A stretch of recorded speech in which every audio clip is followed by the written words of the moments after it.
Assalamu alaikum. N'hésite pas à liker cette vidéo et de vous abonner pour aider cette chaîne à partager la voie de la vérité. Merci. Je m'appelle Sandeep Yadav. Je viens d'Inde, Hyderabad. Je suis un YouTuber professionnel et motard. Alors ma question est, l'hindouisme a donné au monde le yoga pour la forme physique, l'ayurveda pour guérir certaines maladies et les Védas pour la connaissance. Et je veux savoir ce que l'islam et le Coran ont donné à ce monde. Le frère a dit que les habitants de Hyderabad sont hindous et que l'hindouisme a offert le yoga pour la santé. L'ayurveda est donné pour guérir les maladies. Et une troisième chose. Veda pour la connaissance. Veda pour la connaissance. Qu'a donné l'islam? Quand je commence à parler de ce que l'islam a apporté, je peux continuer jour et nuit, sans arrêt, et même toute une année ne suffirait pas. Mais je vais répondre à vos 3 points. Dans votre hindouisme, il y a le yoga, certes. Combien de personnes hindoues pratiquent le yoga? Peut-être 1 ou 2%. 1 ou 2%, supposons que c'est correct. Dans notre islam, Allah subhanahu wa ta'ala a rendu obligatoire pour nous de prier 5 fois par jour, 5 fois. Pour prier 5 fois. Et maintenant, nous verrons que les musulmans prient 5 fois par jour. Et j'ai donné un discours. J'ai fait un discours. Comme je l'ai dit, j'ai fait mes études en anglais. Parfois, en parlant, la langue trébuche. Je suis désolé pour ça. Une erreur fait partie de cela. C'est plus commun dans un discours en ourdou. Et parfois, c'est simplement un lapsus. Parce que quand on parle avec passion, l'esprit pense en anglais. Et les mots viennent de l'ourdou. Ça prend du temps et ça se plie. J'ai fait un discours intitulé « Conseil pour la programmation vers le succès ». Le conseil vous montre la bonne voie. Et dans ce discours, il y a une petite partie appelée « Nemarani Sayi » avantages médicaux. Le discours complet dure 1h30. Les bénéfices médicaux sont également longs. La science moderne dit que dans notre position, nous devons rester debout pendant la prière, faire l'inclinaison. Il faut se prosterner. Vous avez dû voir des musulmans en train de prier. Alors, grâce à cette position, de nombreuses maladies orthopédiques de vos os sont soignées. Et la prosternation est la meilleure position pour les conseils. Dans la prosternation, nous posons la partie la plus haute de notre corps sur le sol et nous louons Allah. Gloire à Allah. Aujourd'hui, les psychologues disent que vous ne pouvez pas contrôler votre esprit. Vos mains peuvent contrôler votre corps car votre esprit vagabonde souvent. Les psychologues disent que pour contrôler votre esprit qui a tendance à errer, vous pouvez contrôler votre corps. Alors que faisons-nous ? Nous humilions la partie la plus élevée de notre corps et disons « Gloire à Allah ». Lorsque nous faisons cela 3 fois, nous nous soumettons à Dieu. Il y a plusieurs avantages à le faire. Les anges sont grands. Je vais dire 2 ou 3 choses. Quand vous regardez notre corps, souvent, les gens se tiennent debout toute la journée. Parfois, ils s'allongent. Quand nous faisons la prière, le sang afflue davantage vers notre visage. Lorsque plus de sang arrive au visage, la peau du visage devient plus saine. Cela guérit de nombreuses maladies de la peau du visage. Vous comprenez? Ou bien, il y a un afflux de sang qui afflue vers le visage.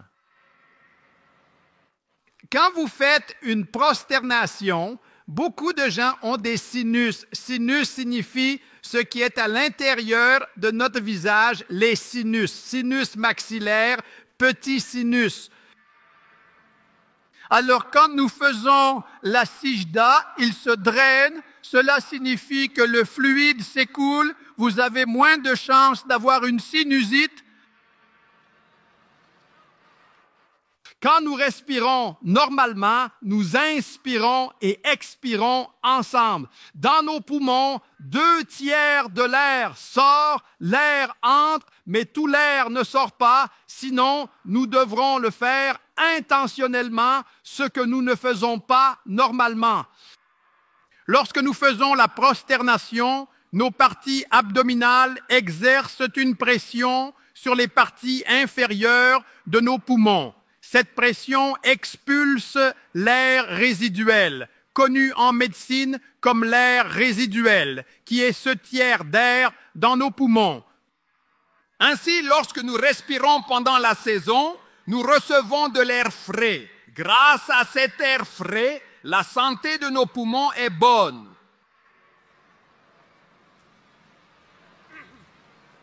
Quand nous nous prosternons, nous avons moins de chances d'avoir une hernie et plusieurs anges. Quand nous nous relevons de la prosternation, cela exerce une pression sur nos muscles des cuisses. Nos muscles des cuisses et des mollets sont appelés un deuxième cœur. Notre cœur pompe le sang. Lorsque nous nous relevons de la prosternation à la station debout et de la station debout à l'inclinaison, puis retournons à la prosternation, vous verrez que cette pression s'exerce sur les muscles du mollet. On appelle les muscles du mollet le cœur périphérique. Ce cœur signifie qu'il pompe le sang vers les autres parties, ce qui est bon pour la santé. Vous parlez de yoga. Il y a beaucoup de bénéfices médicaux, mais nous, les musulmans, ne faisons pas la prière pour ces bénéfices médicaux. Nous prions pour Allah, pour adorer Allah. Les avantages médicaux sont notre accompagnement, n'est-ce pas? Notre plat principal est moindre. Nous adorons Allah Tout-Puissant. En même temps, ces avantages nous viennent naturellement. Aucun musulman ne recommande de faire de l'exercice. Il le recommande pour adorer Allah. Mais en même temps, on fait de l'exercice et c'est bon pour la santé aussi. Je ne vais jamais à la gym. Les gens me demandent combien de fois je vais à la gym. Frère, je prie 5 fois par jour. Moi, je prie 7 fois. Je prie tahajjud pendant une demi-heure, 2 heures. Je prie 2 heures. Exercice? Regarde, malgré le fait que j'étais malade, hier n'étais-je pas debout sur scène pendant 4 heures? Grâce au conseil, c'est mon exercice. Je soulève des boîtes de Coran. Je n'ai même pas besoin d'employés pour le faire. Donc, dans l'islam, le conseil est le deuxième pilier. C'est le deuxième pilier de l'islam. Vous parliez de yoga, vos gens prient 1 ou 2%, n'est-ce pas? Les musulmans, même s'ils ne prient pas 5 fois par jour, ils font quand même la prière du vendredi, n'est-ce pas? Peut-être que 10%, 20% prient 5 fois par jour, mais ils font la prière du vendredi. 80% étudient, 90% étudient le vendredi. Il faut lire au moins une fois par semaine, 5 fois. Alors que votre ami a dit yoga dans l'hindouisme, nous avons ce conseil. J'ai un discours d'environ 2 heures là-dessus. Vous avez ensuite mentionné l'Ayurveda. Nous avons ensuite la médecine prophétique. Tib et Nabawi, c'est ce que le prophète Mohammed, paix et bénédiction sur lui, nous a dit dans les hadiths sur comment guérir plusieurs maladies. Et si vous regardez et lisez l'histoire, il y a aussi l'Ayurveda, n'est-ce pas? L'Ayurveda existe, mais laquelle est la plus célèbre? allopathes. D'accord? Quand nous étudions les 8e et 9e siècles, les Européens les appellent le Moyen Âge sombre. C'était sombre pour eux, pas pour le monde. Nous, les musulmans, étions au sommet de la science et de la technologie. Ces étrangers, les Européens, étaient ignorants. Nous, les musulmans, étions à un niveau inférieur. Si vous étudiez l'histoire, nous l'apprenons à l'école, la trigonométrie. Vous avez étudié la trigonométrie à l'école? Oui. Qui l'a récompensé? Désolé. Qui a donné l'autorisation? Qui a permis cela à la trigonométrie? Interrogation pour la trigonométrie. Je ne sais pas. Al-Biruni, musulmane, c'est ce zéro. Zéro, n'est-ce pas zéro? Zéro vient d'où? Zéro vient d'où? Aryabhat. Aryabhata, c'est vrai, mon frère. Oui. Mais qui l'a dit au monde? Je ne sais pas ça. Les musulmans ont... D'accord. Alors, les bases des mathématiques musulmanes, le théorème de Pythagore, musulman, en chimie, qui est le père de la chimie? Qui est le père de la chimie? Par père, je veux dire... Je n'ai pas compris. Qui est le fondateur de la chimie? Cela n'avait pas beaucoup de sens en ourdou. Les gens disent Geber, pas Geber, Jabir. Jabir ibn Hayyan. Jabir ibn Hayyan était le père de la chimie. D'accord, d'accord. Avez-vous entendu le mot alcool? Ça. Avez-vous entendu le mot alcool? Alcool? Alcool. Ceci, cela. Vous entendez? Oui. D'où cela vient-il? C'est un mot arabe, al-ghul. Al-ghul est un mot arabe qui signifie esprit maléfique, esprit du diable. Jabir ibn Hayyan a décrit l'alcool et le mot arabe al-ghul. Et l'alcool a été découvert. Si vous lisez combien de livres de médecine et combien Ragé a écrit de livres, Ali ibn Sina, des livres ont été écrits. La maladie de la variole, cela a été fait par des musulmans. Alors, si vous comparez avec la médecine moderne d'aujourd'hui, c'est aussi dans les Védas, je ne dis pas que ce n'est pas là, mais le nombre de médicaments que les musulmans ont inventés est beaucoup plus grand, comprenez-vous? Oui. Il y en a beaucoup. Vous avez dit que le Veda est pour la guidance. Nous avons le Coran pour la guidance. Hier, vous avez écouté mon discours. Vous avez sûrement écouté le Coran monde. Avez-vous écouté le discours d'hier ou pas? Pouvez-vous parler en anglais? Je connais un peu de hindi. Oui, en anglais, je suis encore plus heureux. Oui. Salut, as-tu écouté mon discours hier sur le Coran, la réalité mondiale, la nécessité mondiale? L'as-tu entendu? D'accord? J'ai donc décrit comment le Coran est un must pour le monde entier. Le Coran est le dernier livre de conseil pour toute l'humanité. Si vous étudiez la science, faites-en votre amour et l'éprouvez correctement en examinant tous les livres, qu'il s'agisse de la Bible, des Védas ou du Coran. En les examinant à travers la science, vous trouverez des erreurs dans tous les livres, sauf le Coran.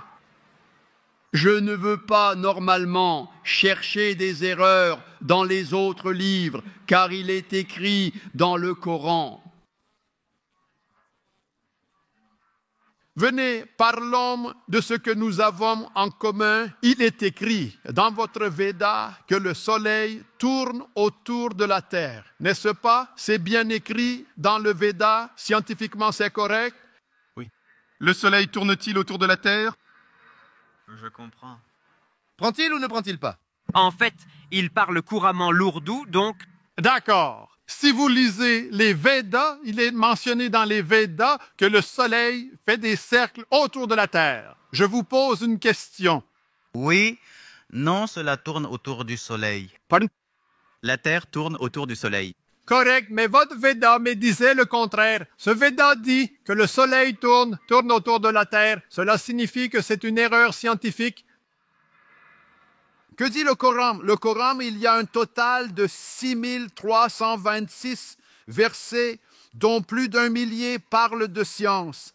J'ai donné une conférence, le Coran et la science moderne. D'accord, je vais m'en occuper. Tu devrais le voir. Oui. Donc, si vous avez entendu cette discussion, vous verrez les conseils que le Coran a donnés en science et technologie sur la façon dont un être humain devrait mener sa vie. C'est loin, le Veda aussi. Je ne dis pas que le Veda n'a rien.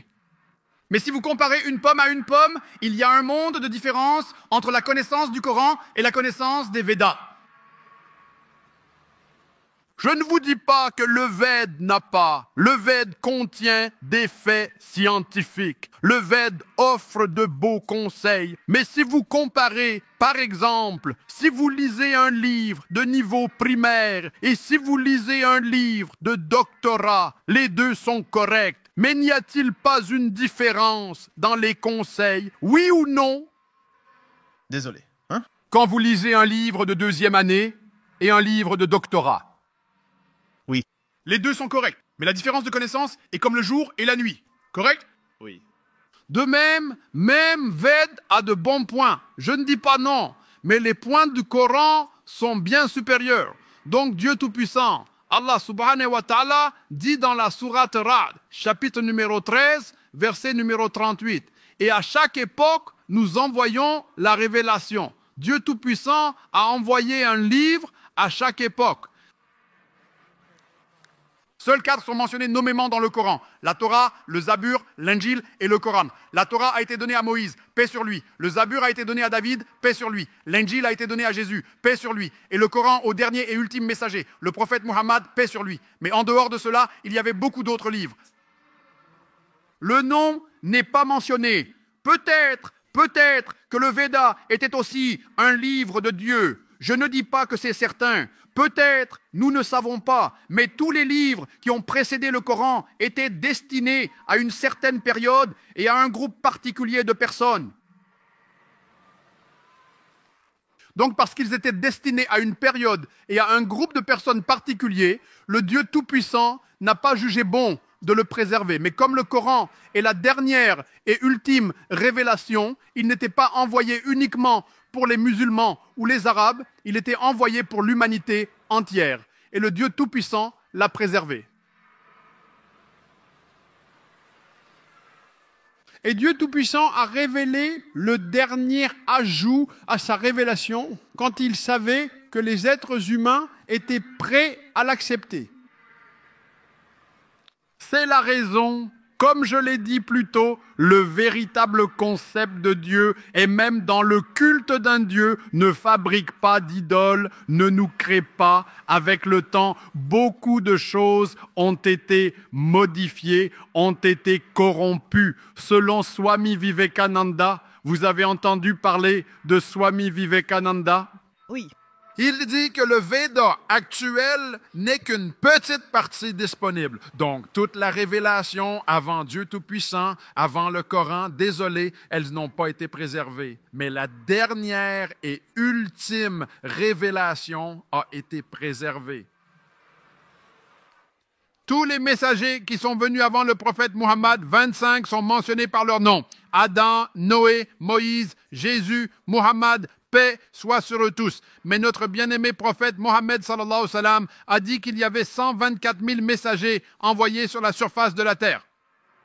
Peut-être que Ram était un messager de Dieu, peut-être que Krishna était un messager, je ne sais pas. Mais même s'ils étaient des messagers de Dieu, ils étaient seulement destinés à ces personnes et à cette époque, car leur message était limité dans le temps. Depuis que le prophète Mohammed, paix soit sur lui, était le dernier messager, comme le dit le Coran dans le chapitre 33 de Zubour, verset 40.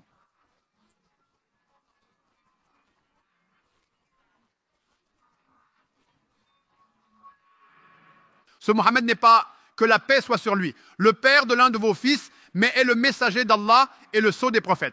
Et Allah est le tout parce qu'il était le dernier messager. Il n'a pas été envoyé seulement pour les musulmans ni pour les arabes. Allah dit dans le Coran, Sourate Anbiya, chapitre numéro 21, verset numéro 107.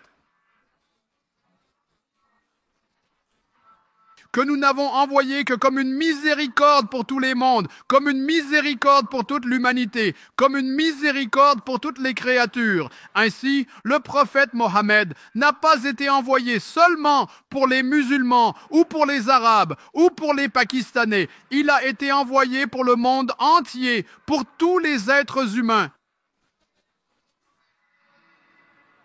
C'est notre devoir en tant que musulmans de transmettre le message aux non-musulmans avec amour et hikmah avec sagesse. Si nous ne le faisons pas, c'est nous qui sommes à blâmer. C'est le devoir de chaque musulman de transmettre le message. Frère, je t'aime. Merci, je t'aime aussi. Très bien, nous pouvons être en désaccord, mais je t'aime. C'est la raison pour laquelle, si vous lisez, si vous écoutez mes discours sur le concept de Dieu dans les grandes religions du monde, même les Védas, la Bible et le Coran disent la même chose. Pour comprendre Dieu, nous devons lire les Écritures, pas suivre quelqu'un qui tire profit de prêcher la religion. Car souvent, les personnes qui prêchent pour leur propre bénéfice peuvent déformé. Et j'ai donné une conférence sur les similitudes entre l'islam et l'hindouisme. Et si vous faites une analyse et une étude du Veda et du Coran, et mettons-nous d'accord pour suivre ce qui est commun, ce qui est différent, nous en discuterons demain, d'accord? Ouais. Suivons aujourd'hui ce qui est commun entre les Védas et le Coran. Correct. Ce qui est différent, nous en discuterons demain. Veda dit, j'ai cité Yajur Veda chapitre 32, verset 3, Natstvitamasti, de ce Dieu, il n'y a pas d'image, il n'y a pas de statue, il n'y a pas de photo, il n'y a pas de peinture, il n'y a pas de portrait. C'est clairement mentionné dans le Brahma Sutra de l'hindouisme. Ekam Brahman Jushtanaste, Nenanasate, Naste Kinchan Bhagavane qui est. Il n'y a pas de deuxième. Il n'y a pas, pas du tout. Il n'y a qu'un seul Dieu, pas un deuxième. Pas du tout, pas le moins du monde.